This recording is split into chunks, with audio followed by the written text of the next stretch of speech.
Discuss करेंगे factors affecting evaporation.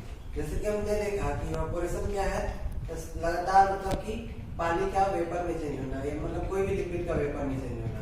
तो अब हम इस पे डिस्कस करेंगे कौन कौन से ऐसे फैक्टर्स हैं जो इवापोरेशन को प्रभावित करेंगे।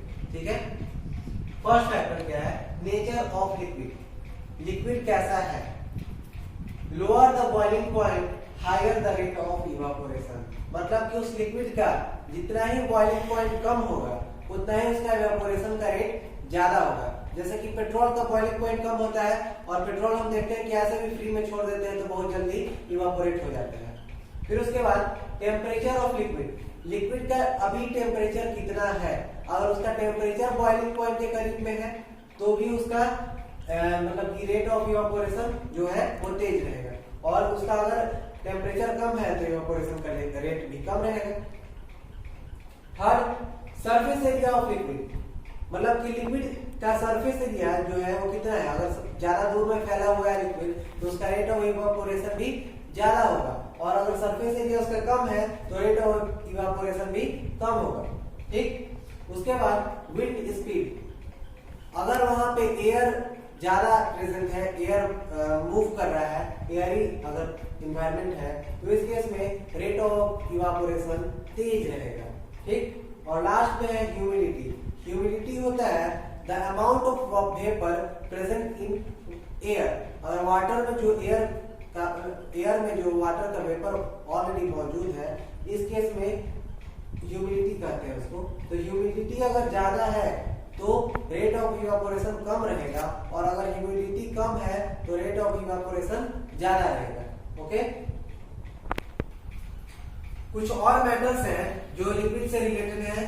इसमें है बॉइलिंग पॉइंट। बॉइलिंग पॉइंट क्या है, रैपिड वेपोराइजेशन। अगर हम किसी को इतना टेम्परेचर दे रहे हैं कि उसमें वेपोराइजेशन कैपेसिटी उसकी बढ़ जा रही है, उसका वेपोराइजेशन तेज हो जा रहा है, इस स्टेप को क्या बोलते हैं, बॉइलिंग।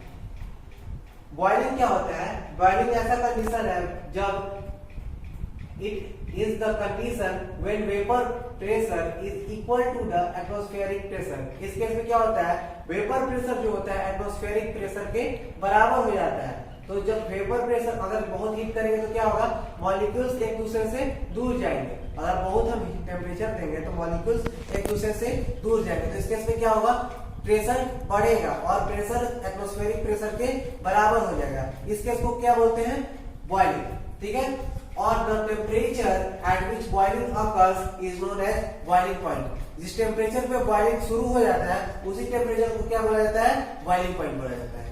ठीक, इसके बाद आता है higher the atmospheric pressure higher the boiling point. जितना एटमॉस्फेरिक प्रेशर ज्यादा रहेगा उतना ही बॉइलिंग पॉइंट भी ज्यादा रहेगा। अगर एटमॉस्फेरिक प्रेशर कम रहता है तो बॉइलिंग पॉइंट भी कम हो जाएगा। जैसे कि अगर हम हिली एरिया में जाते हैं जहाँ हाइट ज्यादा रहता है, एल्टीट्यूड ज्यादा रहता है, वहां पे क्या होगा कि टेम्परेचर वहां एटमॉस्फेरिक प्रेशर वहां पे कम रहता है। इस केस में बॉइलिंग पॉइंट भी कम हो जाएगा। इसके बाद हम डिस्कस कर लेते हैं what are the differences between evaporation and boiling. दोनों में लिक्विड वेपर में चेंज ही हो रहा है, तो इवापोरेशन और बॉइलिंग में क्या फर्क है। पहला फर्क, evaporation is a spontaneous process but boiling occurs at particular temperature. Evaporation क्या होता है, ऐसे कि हम पानी को छोड़ देते हैं तो धीरे धीरे वो वेपर में चेंज हो जाता है, तो ये तो लगातार होते रहने वाला प्रोसेस है। पर बॉइलिंग जो है वो एक निश्चित टेम्परेचर पे ही होता है। ठीक, इसके बाद evaporation occurs only at surface but boiling occurs through out the mass of liquid with formation of bubbles. Evaporation क्या होता है, बस अपर सरफेस, जो अपर सरफेस होता है उसी से होता है लिक्विड के। पर बॉइलिंग जो होता है, हम देखते हैं जब भी पानी को भी बॉइल करते हैं तो बॉइलिंग क्या होता है, नीचे से भी बबल्स निकलने लगते हैं, तो पूरे मास में हीट ट्रांसफर होता है और पूरे मास से ये अकरेंस होता है। इस कारण से बॉइलिंग होल मास में अकरेंस होता है। ओके, सॉलिड और लिक्विड के बाद अब हम लोग डिस्कस करेंगे गैस। गैस क्या है, gas has neither a definite shape nor a definite volume। Gas का ना कोई खास शेप होता है, ना कोई निश्चित आकार होता है, ना ही आयतन होता है, वॉल्यूम होता है। मतलब गैस कहीं भी फैल सकता है। देखते हैं आगे। have large intermolecular space, so weak intermolecular force of attraction. इनके मॉलिक्यूल्स के बीच में जो स्पेस होता है वो बहुत ही ज्यादा होता है सॉलिड और लिक्विड के मुकाबले। इस कारण से इनका इंटरमॉलिक्यूलर फोर्स ऑफ अट्रैक्शन जो होता है बहुत ही कमजोर होता है। इस कारण से गैस के पार्टिकल्स एक दूसरे से बहुत दूर होते हैं। अब इन दोनों का क्या प्रभाव पड़ता है?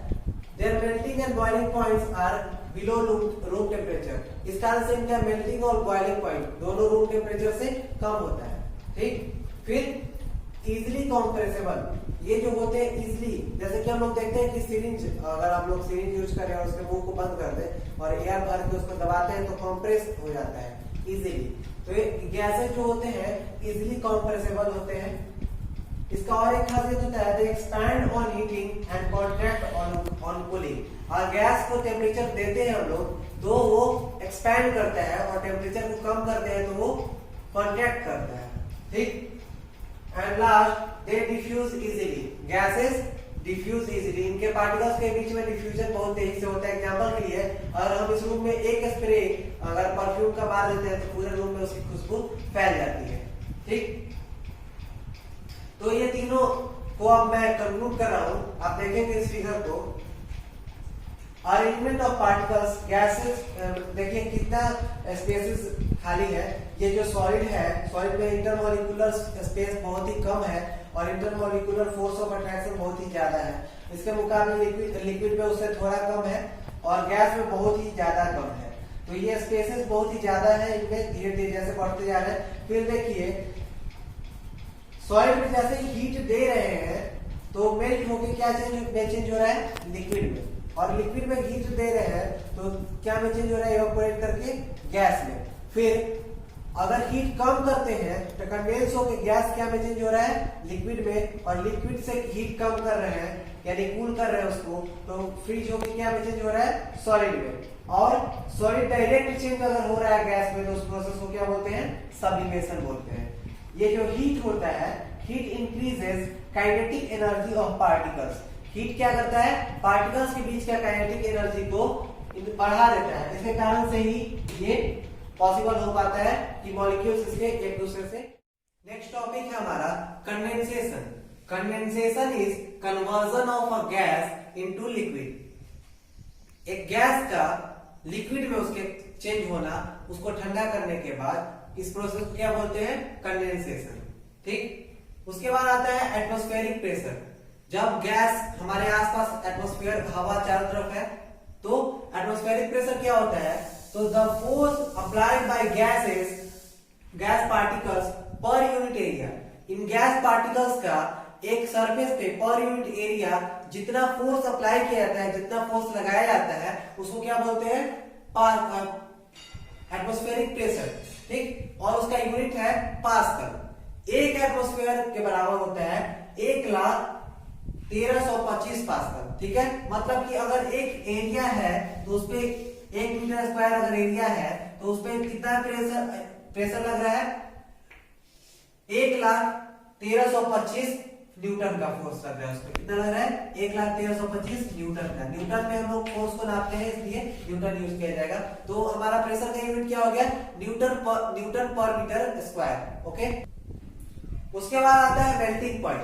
मेल्टिंग पॉइंट क्या होता है? The temperature at which a solid changes into liquid. एक ऐसा टेम्परेचर जहां पे सॉलिड लिक्विड में चेंज होने लगता है, उसके मॉलिक्यूल्स ब्रेक होने लगते हैं, उस स्टेट को क्या बोलते हैं? Melting point. उस टेम्परेचर को, उस खास टेम्परेचर को, जैसे कि melting point of ice is 0 degree Celsius. Ice का फ्रीजिंग पॉइंट भी 0 डिग्री सेल्सियस ही है और मेल्टिंग पॉइंट भी 0 डिग्री सेल्सियस ही है। इसका हम लोग लेटेंट हीट के बारे में जब पढ़ेंगे तो पता चलेगा क्यों 0 डिग्री सेल्सियस ही होता है ये। ठीक, the conversion of solid into liquid is also called fusion of solid. और सॉलिड का लिक्विड में चेंज होने को फ्यूजन ऑफ सॉलिड भी बोला जाता है। ओके, जैसे कि मैंने इंट्रोड्यूस किया था, लेटेंट हीट क्या होता है? लेटेंट हीट होता है छुपा हुआ हीट जिसे हम आइडेंटिफाई नहीं कर पाते हैं। एग्जांपल के लिए बर्फ का फ्रीजिंग पॉइंट, जैसे आइस जमता है तो भी 0 डिग्री सेल्सियस में जमना शुरू होता है और पिघलता भी है तब भी उसका टेम्परेचर देखेंगे तो 0 डिग्री सेल्सियस ही होता है। क्यों होता है? जबकि हम लोग उसे हीट देते हैं, उसे गर्म करते हैं, तब बर्फ पिघलना शुरू होता है और उसका टेम्परेचर क्यों इंक्रीज होता है? इसका एक कारण है, देखिए, heat supplied to the ice does not increases its temperature as heat is used to overcome intermolecular force of attraction between the particles. होता क्या है, ये हीट उनके इंटरमोलिकुलर फोर्स ऑफ अट्रैक्शन को ब्रेक करने में यूज किया जाता है, काइनेटिक एनर्जी को इंक्रीज करने में यूज किया जाता है, ताकि वो पार्टिकल्स एक दूसरे से अलग हो पाए। जब पार्टिकल्स अलग होंगे तभी ना हीट से लिक्विड में, सॉलिड से लिक्विड में चेंज होगा। अब देखिए लेटेंट हीट ऑफ फ्यूजन का definition, the amount of heat energy absorb, कितना हीट एनर्जी एब्सॉर्ब किया जा रहा है और एक सब्सटेंस को सॉलिड से लिक्विड में चेंज करने के लिए मेल्टिंग पॉइंट पे, उसके मेल्टिंग पॉइंट पे, उसे कहते हैं लेटेंट हीट ऑफ फ्यूजन। ठीक, दूसरा example, during boiling the temperature of liquid does not rise despite of heating. जब हम पानी को बॉयल करते हैं, फिर से एग्जांपल लीजिए, पानी का बॉइलिंग पॉइंट 100 डिग्री सेल्सियस होता है, पर जब पानी को गर्म करते हैं, उसे कितना भी टेम्परेचर देते हैं हम, पानी का टेम्परेचर 100 डिग्री सेल्सियस से ऊपर नहीं जा पाता है। तो इसका क्या कारण है? इसका कारण है the heat energy goes to raise kinetic energy of particles to break intermolecular force of attraction. तो ये जो हीट है वो उसके इंटरमोलिकुलर फोर्स ऑफ अट्रैक्शन को ब्रेक करने के लिए यूज किया जाता है। The amount of heat absorb when a substance changes from liquid into vapor at its boiling point is called latent heat of vaporization। Same उसी तरह से जो हीट एक लिक्विड को उसके वेपर में चेंज करने के लिए यूज कराया जाता है, उसके बॉइलिंग पॉइंट पे जितना हीट हम प्रोवाइड करते हैं और जो हीट छुप जाता है उसके पार्टिकल्स के अंदर, वही हीट को बोलते हैं लेटेंट हीट ऑफ वेपोराइजेशन। इसके बाद हम आते हैं, 3 स्टेट हम जान चुके हैं, सॉलिड, लिक्विड और गैस। फोर्थ स्टेट क्या होता है? Plasma state of matter. Plasma state क्या होता है? It does not fit into any 3 states. बाकी ये सॉलिड, लिक्विड और गैस तीनों स्टेट में ये फिट नहीं होता, और ये वो गैसेस हैं जो हाईली आयोनाइज्ड है। हाईली आयोनाइज्ड मतलब जिनमें आयंस है, ठीक है, जो चार्ज गैस है। एग्जांपल के लिए हम लोग CFL में हीलियम गैस और बहुत सारे गैस के मिक्सचर को भरते हैं, या फिर आप मरकरी वाले ट्यूब देखे होंगे, उसमें भी ये सारे गैसेस भरे जाते हैं, और जब इलेक्ट्रिसिटी पास कराया जाता है तो यही प्लाज्मा जो इसके अंदर भरा होता है ये ग्लो करना शुरू होता है और हमें लाइट मिल पाती है। ठीक, 5th नंबर पे आता है बोस-आइंस्टाइन कॉन्डेंसेट। ये 5th स्टेट ऑफ मैटर है। इसको सबसे पहले एल्बर्ट आइंस्टाइन ने इसको प्रेडिक्ट किया था कि ऐसा भी मैटर का स्टेट हो सकता है, पर उन्होंने इसको पूरी तरह से इसका थ्योरी नहीं दे पाए। बाद में इसका बाकी कैलकुलेशन और स्टैटिक्स दिया सर सत्येंद्र नाथ बोस ने, और बहुत सालों के बाद 3 अमेरिका के साइंटिस्ट जो थे, उन्होंने इसकी स्टेट को पूरी तरह से डिस्कवर किया।